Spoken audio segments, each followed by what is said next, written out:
I Will Make You Proud by Wheredoesshego. Trigger warning.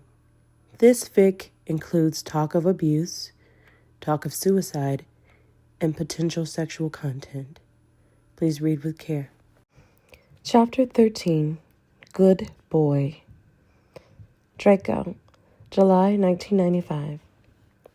Draco's dueling training began that summer. He attended 4 hourly training sessions daily with either his father, Corbin Yaxley, or sometimes whichever of the other Death Eaters was most skilled in the particular brand of suffering they were teaching him. They taught him terrible curses, 100 different ways to hurt someone. He learned how to make someone bleed internally, to cause their eyeballs to explode, to make their insides boil, burning them from the inside out, and the worst one, a curse which forced them to pull their own teeth out one by one. He was even shown how to cast the Cruciatus curse, being made to use it on various animals collected from the manor grounds. Draco had done it, but his heart had hurt slightly when he had been made to do it to a hedgehog they had found wandering the grounds. It had made him think of the hedgehog he had rescued when he was small, and he didn't like to think of that boy who had still had some shred of hope for his future in his heart. He watched the hedgehog squealing in pain as he pointed his wand at it, and he knew that if he could curse an innocent animal, he'd have no problem cursing someone who deserved it. Draco was taught how to move correctly to avoid being hit in his extremities, how to dodge ricochets, and how to protect himself from several attackers at once. He was shown how to cast a full-body shield effectively to counter curse while spinning away from an aggressor. He was told proudly that his fighting style was reminiscent of his aunt Bellatrix, graceful and nimble. His father was so dedicated to training Draco that he had even made sure not to injure him in the ways that could prevent him from fighting. Instead, putting him on a strict diet and enforcing an exercise routine for him to be undertaken twice daily when he wasn't practicing his dueling. Draco was under no illusions as to why there was a change in the way his father treated him. He was no longer just there to be taunted and tortured for amusement. Lucius didn't want him weak anymore. He didn't want him hurt and beaten down. He wanted him strong. His father's plan was to make him indispensable to Voldemort, his right-hand man.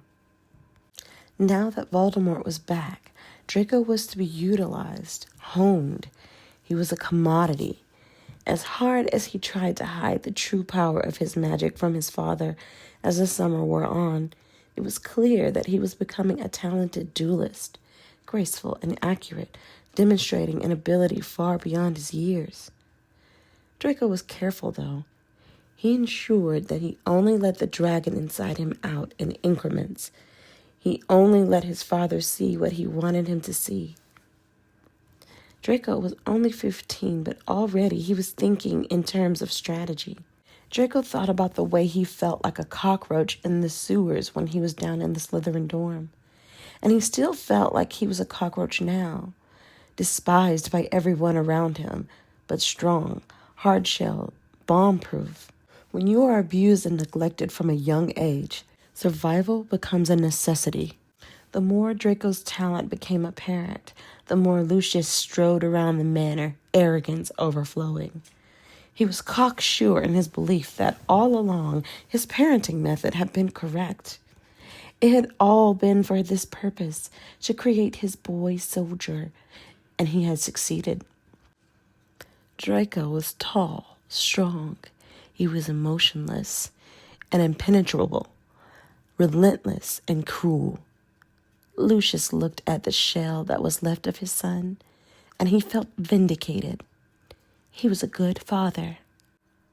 Whilst Draco undertook his training, Lucius was busy ensuring that his sway within the ministry remained. He pumped money into Cornelius Fudge's policies, made donations to charities and hospitals, and even got Narcissa to hold parties at the manor, inviting anyone with any political standing who would be seen within 10 feet of knowing an ex-Death Eater. Draco skulked in the background of the parties, staying under the radar as he'd been instructed to, remaining by his mother's side, smiling silently, and making sure she didn't drink too much and embarrass herself. Draco watched and learned. He was amazed at what money could do, who it could buy. He met Dolores Umbridge for the first time at one of his father's parties. She had made his skin crawl, as she had looked him up and down, an insipid smile on her face.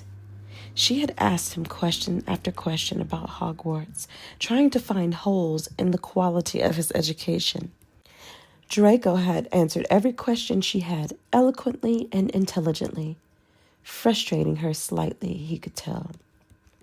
He was counting down the days to the end of the holidays, with only a week to go when he received the news he had been dreading. He was to meet Voldemort. He wasn't trusted enough to know the location of where Voldemort was sequestered, so Voldemort was to make a top-secret visit to the manor. He was told just a day in advance. Models brought him the news, along with a small black suit for him to wear. She was crying, fat tears trickling out of her blue eyes as she stood and watched him hang up the suit and began preparing for the meeting.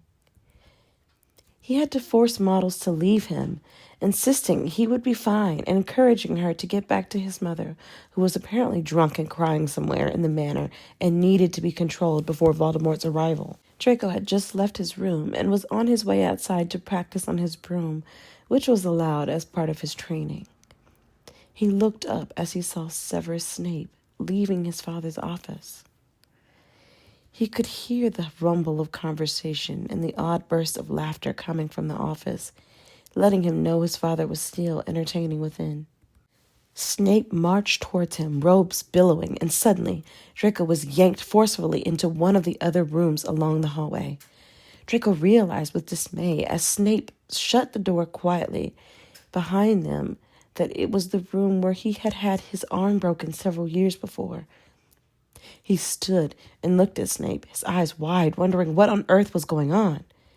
Snape said nothing for a moment, just surveyed Draco with his fathomless dark eyes, his thin lips pressed tightly together. "Are you all right?" he asked eventually, his voice quiet. "Are you injured at present?" Draco frowned and shook his head.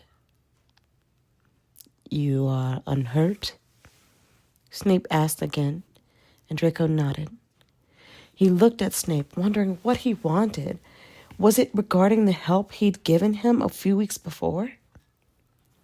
"Thank you, Professor," he said, "for covering for me with my father about Granger." It was Snape's turn to nod now. He was looking at Draco intently, dark eyes boring into his own silver ones. "Miss Granger," Snape said after a time. "She will need to be protected from your father. The plans he has for her, they cannot be allowed to happen." Draco's eyes widened. Snape knew of the plan for Granger. "I sense you do not want that to happen either." He stapled his fingers together and looked at Draco inquiringly. Draco stared back at Snape, his mind working. How much could he say, admit to? In the end, he just shook his head and looked down at his feet. "I don't." Snape nodded knowingly. "I will help you, Draco.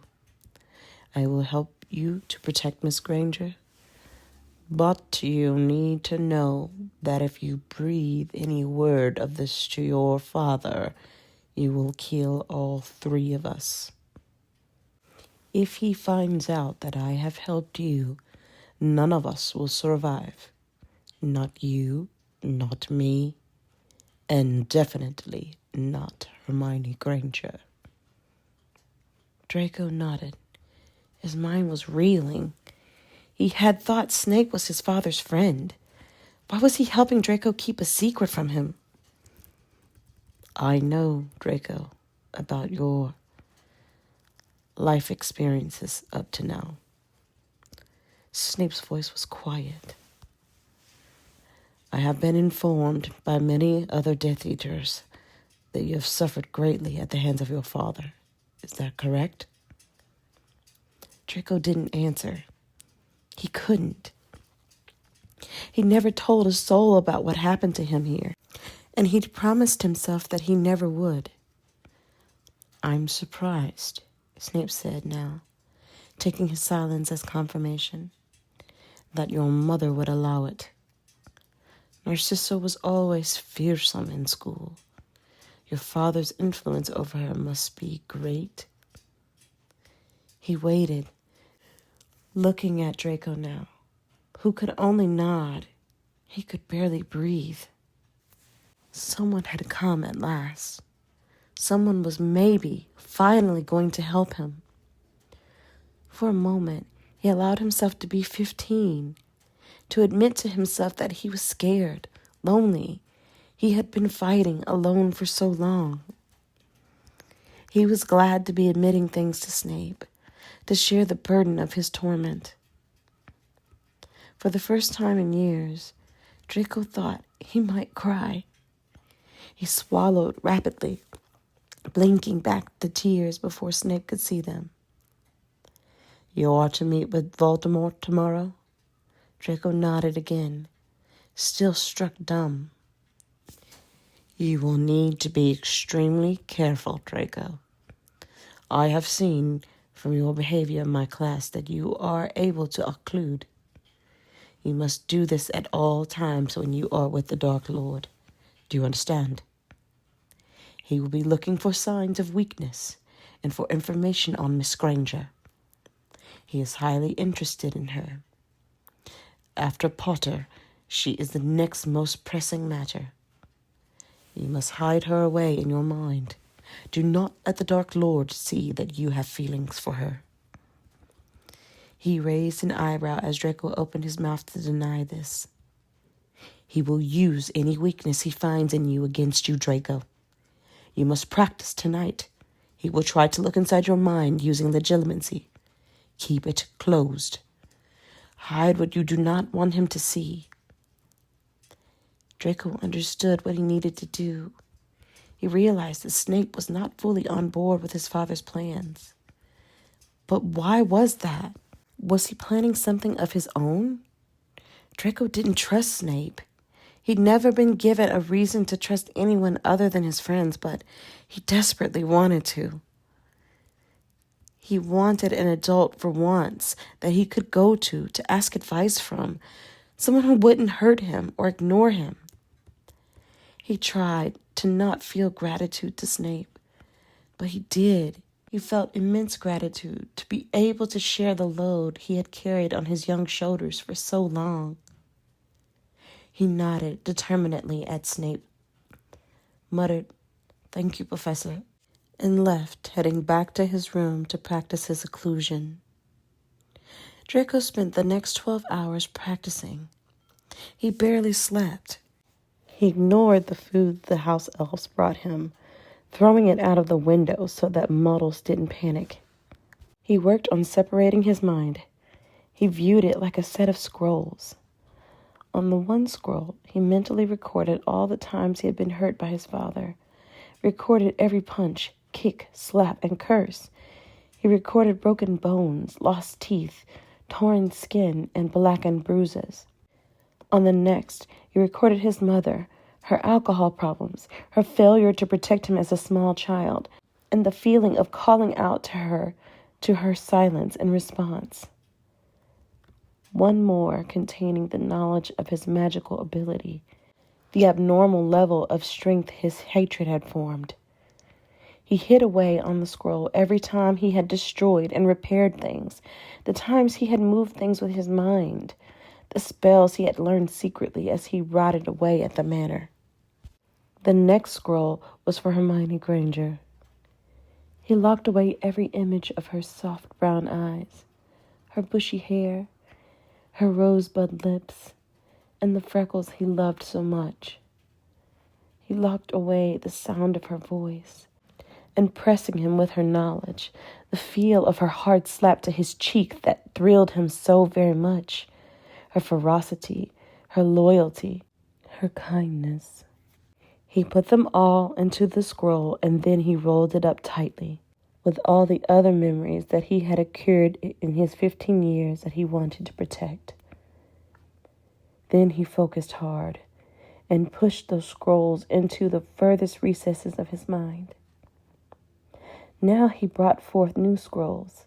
On these he added his rigorous training, his dueling skills, his ability to cast hexes and curses with no hesitation after only being shown once or twice.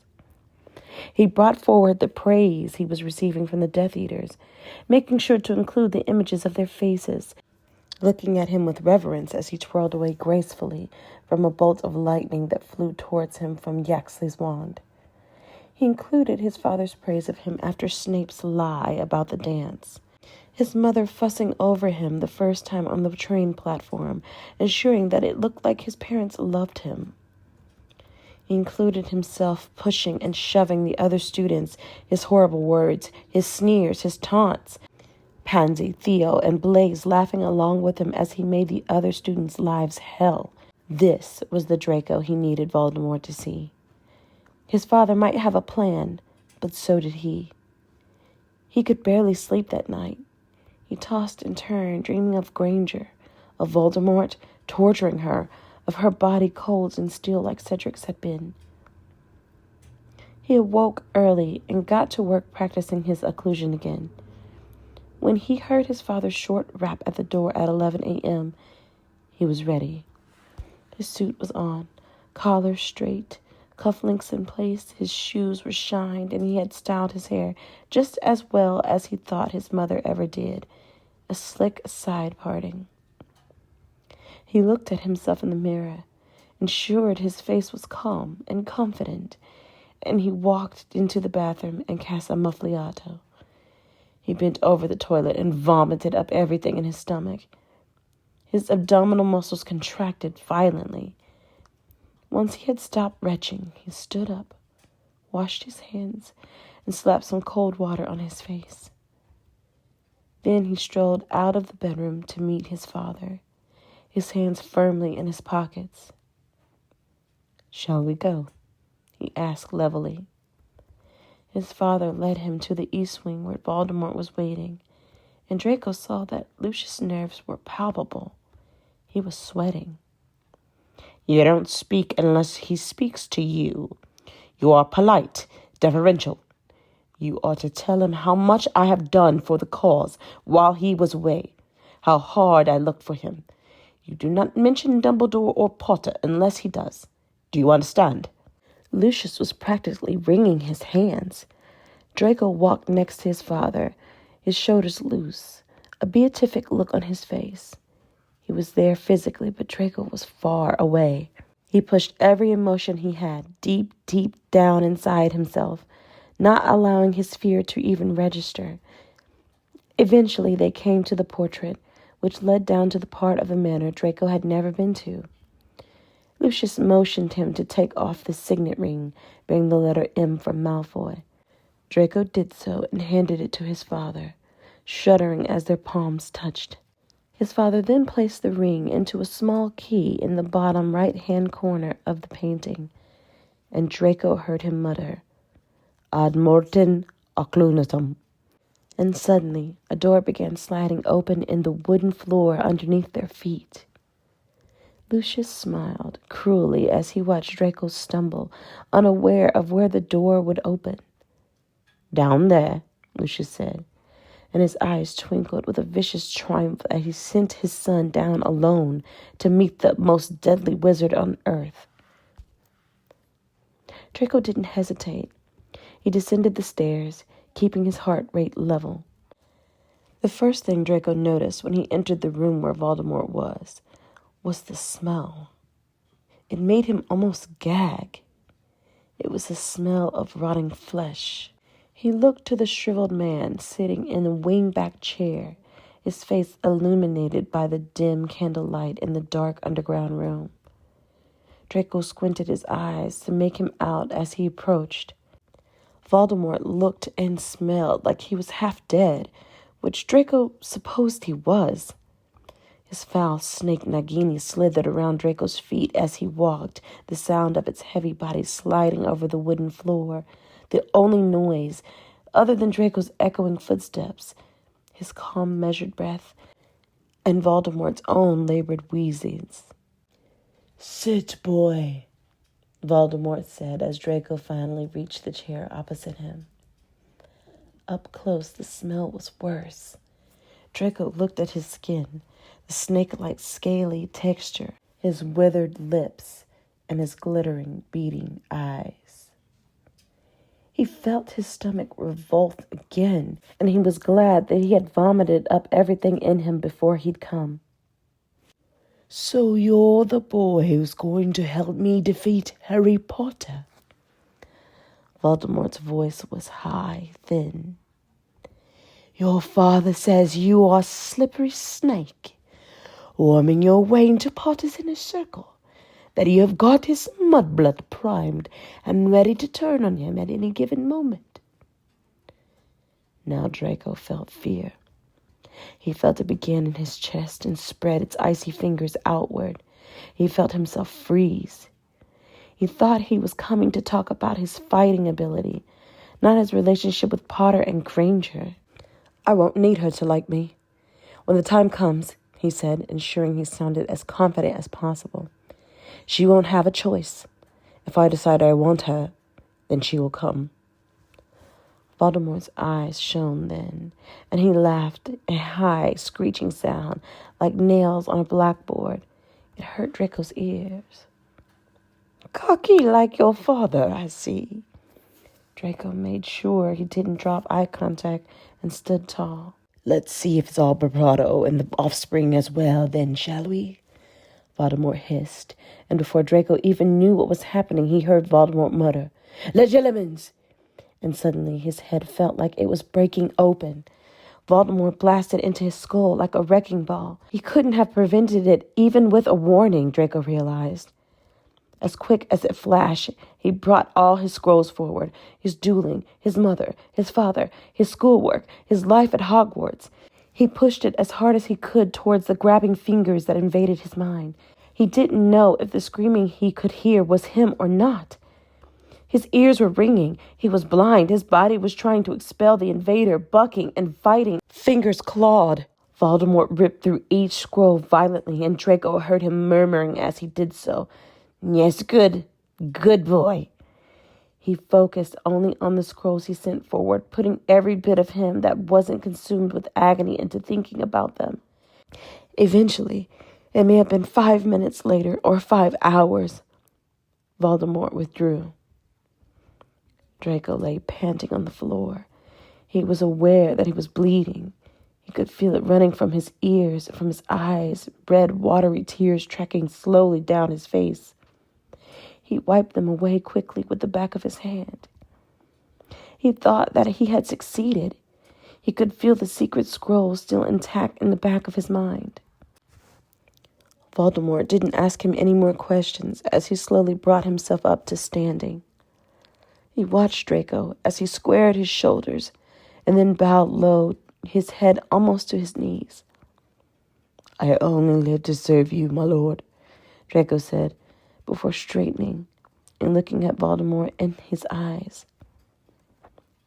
Voldemort surveyed him, a look of vicious glee on his snake-like face.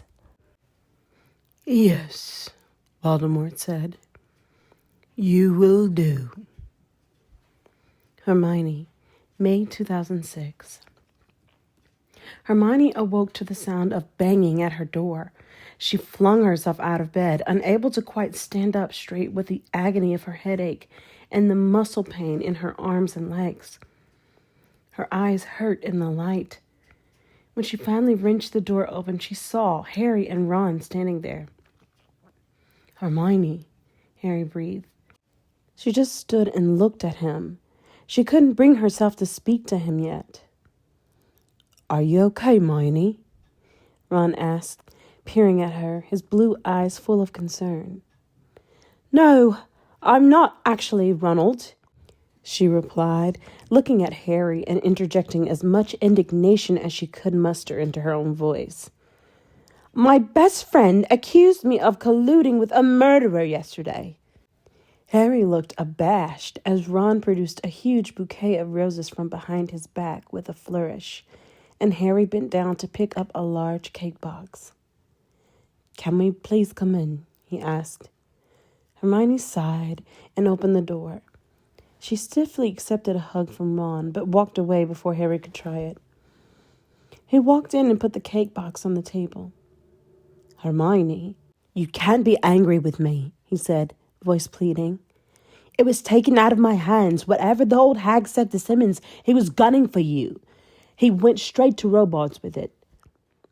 He looked so apologetic, so worried, that Hermione softened slightly. Hermione did understand the position Harry had been put in. It was hard being the boss, but he had known her since she was just 11. How could he think that of her? He seemed to be reading her thoughts as he said, I never think you'd go with him voluntarily, Hermione. But Draco Malfoy was dangerous. What if he wanted to hurt you? His wording, so familiar to the one in the note Draco had written all those years ago, stopped her in her tracks. Why do you say that, Harry? Did he ever indicate he was a risk to me specifically, or even that he knew I existed outside of being your best friend? No, Harry said firmly, and Hermione thought then that he couldn't have seen Draco's note. She would have seen it on his face. But he was a lunatic at the end, Hermione. If you'd seen the crime scenes from the manor, or some of the ways he tortured people, you'd panic at the thought of someone you loved being around him too. Hermione didn't say anything. She realized she should be telling Harry about Draco, about what she was seeing in the memories. She should tell him how badly abused he had been, and how he had seemed to be trying to protect her. So why wasn't she? Something was stopping her. Blaise already knew that Draco had been hurt by his father, but he didn't know that Draco had been protecting her.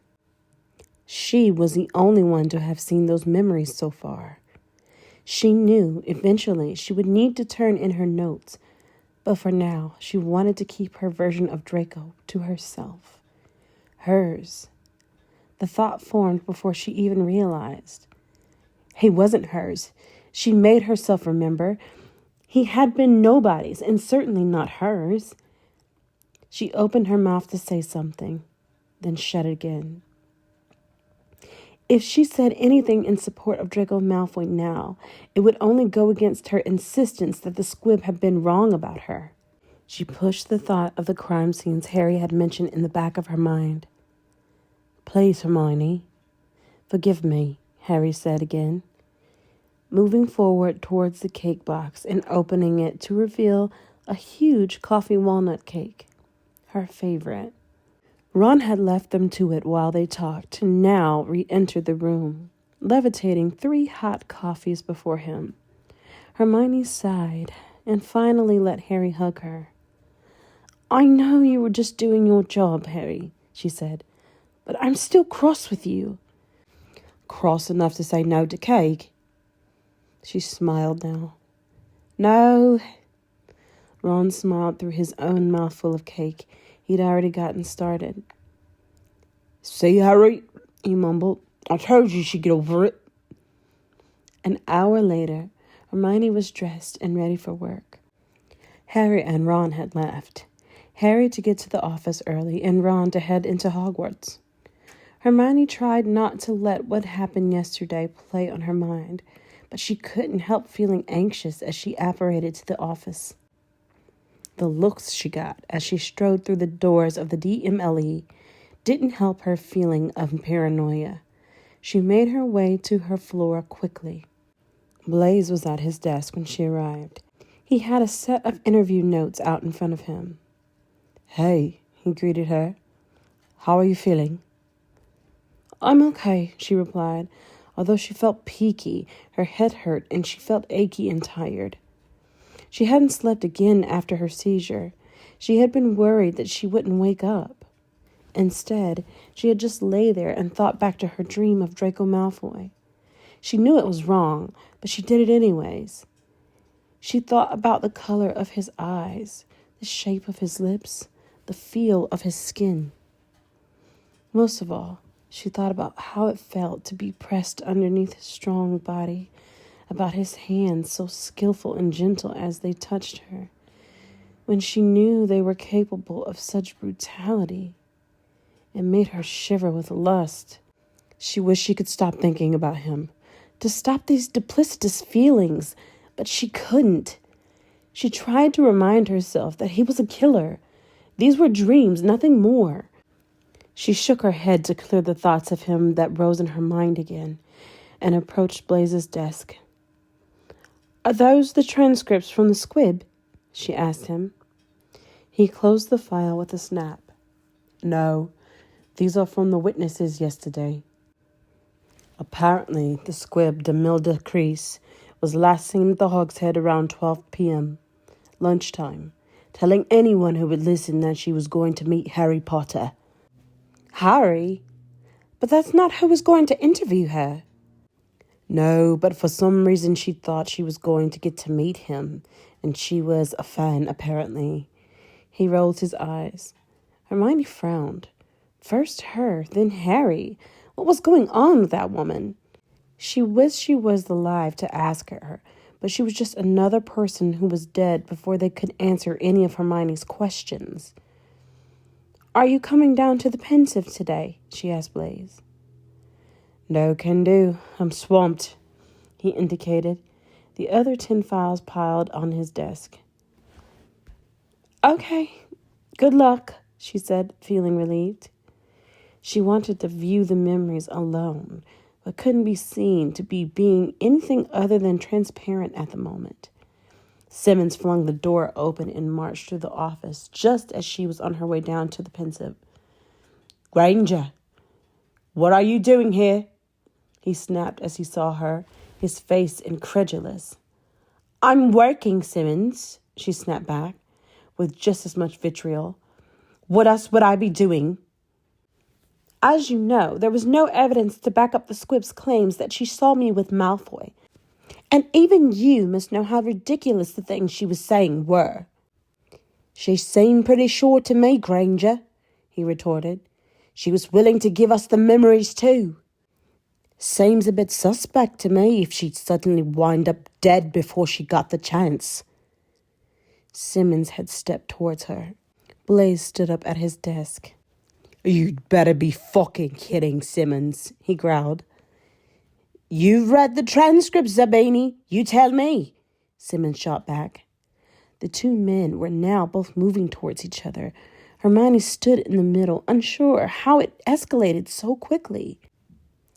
"We all know you were as deathly to Buddy, Zabini," Simmons spat out now. "Might have been too much of a pussy to get your own mark, but still sucked Malfoy's ass until he got too big and scary for you. Maybe you can't be trusted in this case either. We've heard you were crying over his dead body last week. That doesn't sound like someone who's moved away from the dark side to me." Blaze's face was hardening, his fists clenched at his side. Simmons backed away but kept talking. "Maybe they need to put someone who'll do the job properly on this case, because you two are clearly hiding something." Hermione didn't see Blaze move beside his desk, but Simmons was suddenly pinned against the wall, Blaze's elbow at his throat. "Blaze, what are you doing?" she cried, moving towards him and pulling him off before anyone else saw. She'd never seen Blaze react so instantaneously to provocation. He looked taut, like he was hanging on by a thread. He was furious, breathing hard. "This is my fucking case," he hissed at Simmons through his gritted teeth. "Mine and Hermione's. And if you do anything to jeopardize that again, I'll fucking kill you." Simmons' eyes widened. "You'll kill me? Hear that, did you?" He looked at Hermione. "I'm getting death threats from Malfoy's old mate over here." Hermione scowled at Simmons. "I didn't hear a word," she said. And there's no one else here, so if I were you, I'd listen to Blaze and keep your damn nose out. She stormed out of the office then, trying to hide how much she was shaking. Simmons couldn't get her taken off the case. She needed to see more memories. She had to know why Draco Malfoy had been so focused on her. She didn't want to admit it to herself, but she wanted to see more of herself in his memories. The way he had viewed her. She needed to see more. Hermione hurried down to the Pensive before there was any trouble. When she finally closed the heavy door of the Pensive room behind her, she sighed with relief. She felt like her time was running out. She still had several more vials. She needed to see them before something else went wrong and she couldn't finish them. She selected Draco's next memory, January 1996, halfway through their 5th year. Hermione thought back. Umbridge was instated as High Inquisitor at Hogwarts, and Arthur Weasley had not long been attacked by Nagini, Voldemort's snake. Hermione poured into the Pensive and dipped her face in. In the memory, Draco was back at the manor. He was in a dungeon-like room, his father standing there. And was that? It couldn't be. Hermione felt sick. It was Voldemort. 15-year-old Draco was stood talking to his father and Voldemort. "We will send the boy, Lucius," Voldemort was saying. "He can be the lookout. Corbin has the plan in order. The breakout will go smoothly. This is a test of your son's suitability to be a Death Eater. He will stand as lookout whilst the others release the acolytes from Azkaban. This is a simple task. If he cannot be trusted to do this, then he is of very little use to me." Hermione could see Lucius looking at Draco. He looked worried. Was he actually worried for his son? Hermione wondered, or was it just worried that he would fail? "My lord, Draco is more than ready to complete this task. He would be honored to accompany those facilitating the breakout." Lucius was deferential, simpering. "Go, boy," Voldemort said to Draco now. "Go and prepare. You leave in an hour." Draco nodded and left the room without a word. His father followed behind him, close on his heels. Hermione watched as they climbed several sets of stairs. Draco muttered an incantation and a trapdoor opened above their heads. Draco seemed to take huge gulps of air as he exited the trapdoor, his pale face gaining more color the longer he was above ground. She noticed that Lucius didn't look particularly great either. She watched as Lucius gripped Draco by his arm and pulled him into another room. As the door closed, he grabbed Draco by his face and pushed him against the wall. "Are you ready for this, boy?" he asked him, eyeballing Draco, pushing his sweaty face right up into Draco's own. "Do you realize how important this is? The Dark Lord is allowing you to take part in a mission. He is testing you, testing us. This is it, boy. You cannot fail." Draco brought up a hand and smacked his father's away. "I'm ready," he said, and Hermione was shocked at how cold and hard he looked. He was only 15. She watched as Draco returned to his room and dressed, all in black, combat boots, robes, and a black knitted hat to cover his blonde hair. He was taken along with the Death Eaters, all on brooms, flying high above the dark clouds that had gathered in the night sky. She watched Draco swooping effortlessly on his broom, traveling the distance over the dark ocean below them, then being disillusioned by Theodore Knott Sr., who flew in front along with Yaxley, Crouch, and several others that Hermione didn't recognize. Hermione watched as their barely visible forms descended on a rocky outcrop in the rolling sea of the island that housed Azkaban, all 4 of them slowly bleeding back into view as they moved into a cave, stashing their brooms in a craggy rock of the cavern. Draco looked so young amongst them, so much like the child he was. His face betrayed no emotion as he stood, shivering in the wind, waiting for his instructions. "Come on, boy," Crouch said, his tongue flicking towards Draco's face. "Let's see what you're made of." Crouch began pushing Draco forward, towards the gates.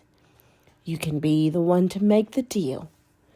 Hermione watched as Draco strode forward with no apparent fear to be seen and approached the Dementors at the gate. The other three disappeared from view before leaving the cave, disillusioned again. The Dementors immediately sensed him coming and turned to Draco. She watched as one moved towards him, and almost instantly Draco was on his knees. He just crumpled. She watched all the bravado drain out of his face, and the most heartbreaking expression flit across his young features. Hermione remembered that Dumbledore had told Harry about the Dementors. They fed off misery and heartache, which was why they affected Harry so much at Hogwarts. Draco must have been like a lamb to the slaughter. Why hadn't he questioned what they were telling him to do? She wondered, was it fear? A lack of fear? Or was he just so conditioned to cruelty? Was it the only thing he knew? She watched as the barely visible form of Crouch, Yaxley, and Knock paused for a moment, then just left him there on his knees at the gate, distracting the Dementors while they separated as he snuck past through the gates to the inner part of the prison. She couldn't see what happened inside the prison. She could only see Draco sacrificed outside. The Dementors were on top of him now. One was laying him down, its face over his, the hood closing down onto him. The other approached, also swooping down over him.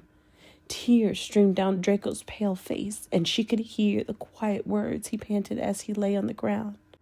"Mama, please, come for me, help me. Mama, please."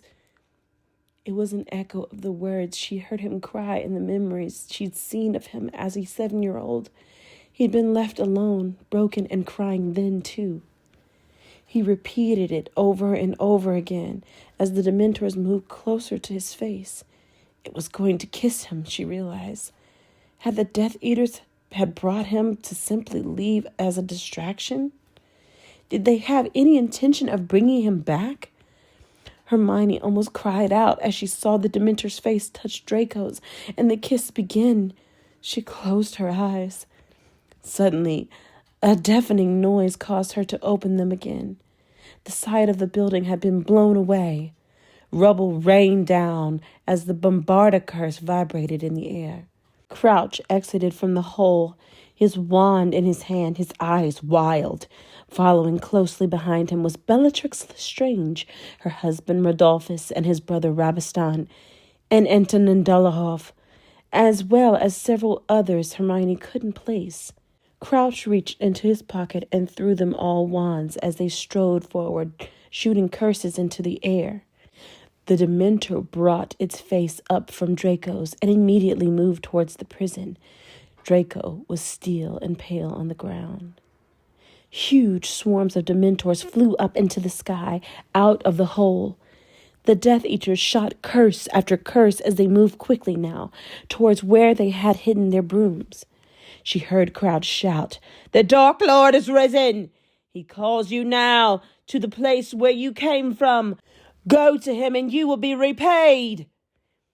And he aimed his wand into the sky, illuminating the shining green skull once more into the air. The Dementors all seemed to pause momentarily, then swooped back into the prison, out of sight. "Is he dead?"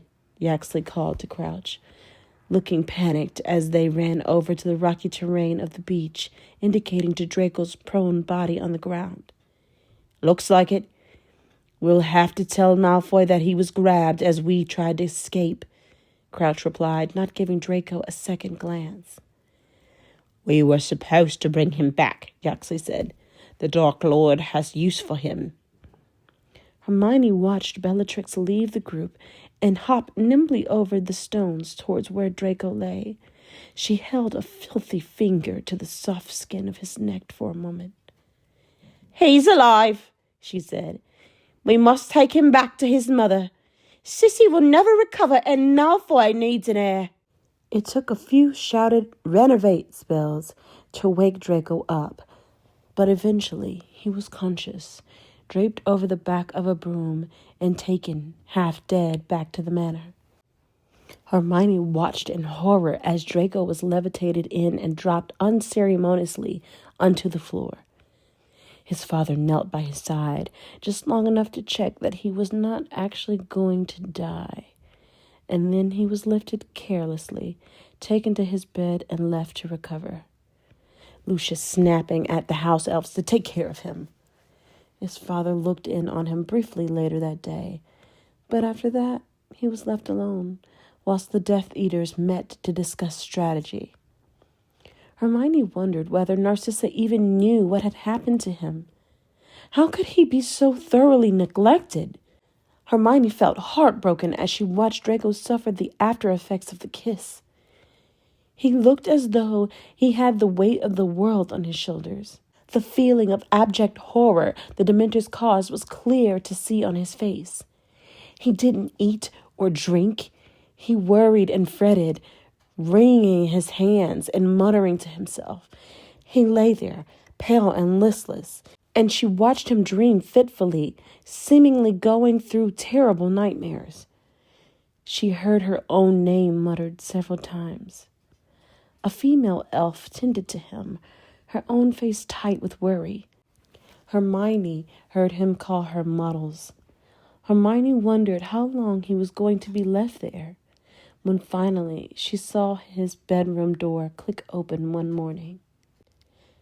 She was expecting it to be Narcissa or Lucius, but was surprised to see that it was Snape. Snape looked worried as he approached Draco's bed. He stood over the sleeping boy, and Hermione was shocked to see the concern on his face. He put out a hand and gently shook him awake. "Draco, how are you feeling?" Snape asked quietly. "I heard you had a close call with a Dementor." Draco said nothing, just looked at Snape blankly. "Does Voldemort know?" he croaked. "He does. The Dark Lord was not happy to hear of how things played out." The look Snape gave him then was pitying. Snape spoke quickly now, glancing towards the door. "You need to be aware, Draco, that there's talk in the manor of taking Hermione Granger during the school year.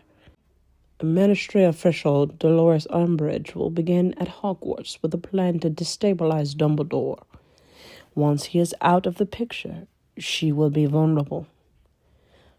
I told you I would help you keep her safe, Draco. But I can only do it to a point. I have to keep my position within the school. Crouch is planning to polyjuice again. This time as you. He will be coming tonight to get hair from you in order to use it during the term. He has plans for Granger, and he is intent on getting her. He's playing a game, and you are one of the pieces, whether you like it or not." Draco's eyes widened as he lay there. "I will do my best to stop it, Draco," Snape said. "But Voldemort is on board with the plan. He wants Granger too. He thinks he can turn her as a spy, make her a double agent, torture her until she does it if necessary. Although Voldemort is under the impression she will come to our side to be with you. I cannot risk blowing my own cover. There is too much going on with Potter." Hermione listened to the conversation, trying to make sense of it. Snape was helping Draco to protect her? Draco sat up now, panic lining his face. "What can I do?" But before Snape could answer, There was a sound of the door opening, and there were voices in the corridor. Snape instantly disapparated. Hermione watched Draco now in the memory. He seemed to be making a Herculean effort to sit up. He got up weakly and peered out into the hallway. Then he crept over to the wardrobe and found his wand, getting back into the bed, tucking it in next to him. Snape was right, and as she watched the memory, Draco's bedroom door opened again not long later. Hermione watched as Draco lay in bed, eyes shut. Barty Crouch entered the room. He looked at him with utter disdain as he approached the bed. "You little shit," he hissed to Draco's apparently sleeping form. "Couldn't have just died, could you? Let the Dementor take you? Do you really think you'll survive these next few years? Merlin, you're a kid. Voldemort's the next general, my ass. Your father's an idiot if he thinks you stand a chance as a Death Eater. Pampered little Malfoy scum." Draco opened his eyes now, the silver burning. He lay flat on his back and scowled at Crouch. "Ah, awake, I see. Well, good. You can hear my plan for your little mudblood." Crouch's tongue darted out. Hermione felt sick as she watched it. Crouch leaned over the bed now and brought out his wand, sticking it hard under Draco's chin. "Don't think I don't know you've been protecting her. I saw you last year, you little ferret, making moony eyes at her all the time while she looks at you like you're a piece of shit on her shoe. The only reason I haven't told your father yet is because I want to watch you suffer. I want to bring her here and make you watch as she's passed around all of us, used and abused. I can't wait to have my turn on that." She watched Draco's eyes flare. They were planning on taking her from Hogwarts. Hermione felt sick. Even though she knew it hadn't happened, she'd had no idea of any of it. "You're a little pussy, Malfoy, just like your father. He's a coward. He hid using his galleons to stay wandering freely, while the rest of us rotted in Azkaban. I want him to suffer. I want you to suffer." Crouch looked unhinged. Hermione realized she was sweating watching him lean over 15-year-old Draco. Draco said nothing, just looked back at him, his eyes ablaze. Crouch opened his foul mouth again. "I wonder if the Dark Lord will let you have a go on her, Malfoy," he said. "She'll need to be broken in, or maybe he'll want to do it himself." Crouch's words were cut off then, as he suddenly flew 6 feet in the air back from the bed. His back hit the wall with a sickening crack, and he lay on the floor screaming and writhing in pain. Draco sprang from the bed, all traces of the broken boy he had been an hour ago gone. He stalked to where Crouch was laying, his wand in his hand. He looked down at Crouch as he tried to scramble for his wand. "Immobilis!" Crouch was frozen, his eyes unblinking, staring at Draco. "Say that's where you're wrong," Draco croaked, bending so his face was close to Crouch's. "I'm nothing like my father." Crouch stared at him in shock, his eyes frozen open. Draco kicked his wand away. "None of you have any idea what I'm capable of," Draco said, and now his voice was vicious, terrifying. He smiled as he stood on Crouch's fingers, frozen in place as they stretched for his wand. Then he looked Crouch in his face and grinned again as he pointed his own wand at Crouch. "Crucio!" Hermione thought he sounded so much like his father as he said it. Crouch's voice came from behind frozen lips, a muffled wail of pain. The sound was pure agony. Draco laughed as he began kicking Crouch as he lay contracted in agony from the curse. He kicked Crouch in the head, in the face, and as he did, he spat down at Crouch. That's what you did to me. I was 11, you bastard. How does it feel, you fucking prick? How does it feel? Eventually he stopped. He brought his wand down and released Crouch from the spell. He was a bleeding, blubbering mess. Draco bent down again, his face close to Crouch's. Granger does not get touched. Do you understand? Crouch nodded. You say that she was too well protected by Dumbledore, that you couldn't get into Hogwarts. I don't care what you say. You keep away from her. He flicked his wand again, and Crouch's fingers began snapping one by one. He screamed and eventually stammered out, Yes, okay. I'll change the plan. I'll find a reason. Please stop. Draco continued for several minutes before finally releasing Crouch. He looked at him and then muttered, Brachio amendum. And Hermione heard a terrible sound. Crouch began screaming as his broken fingers began repairing themselves. His back jerked and spasmed.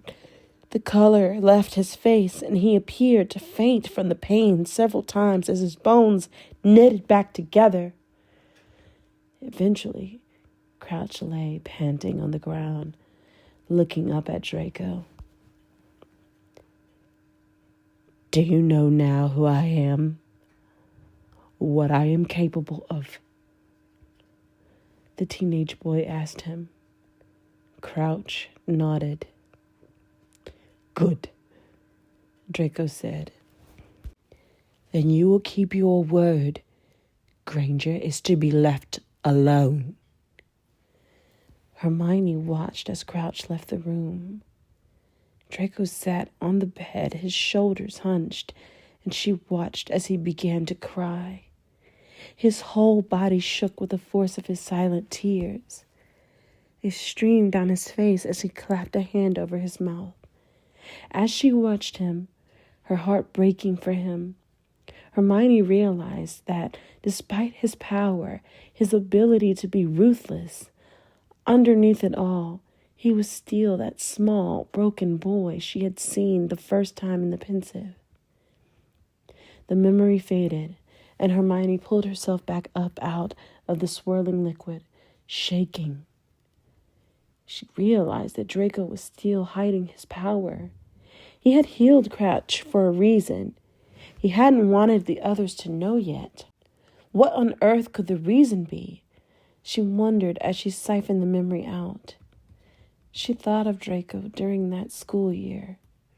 He had been part of Umbridge's inquisitorial squad, a nuisance, a perfectly ordinary school bully. There had been no signs at all of the huge amount of power he held. What was the reason? She wondered why he hid it so deeply. She took a deep breath before reaching for the next memory.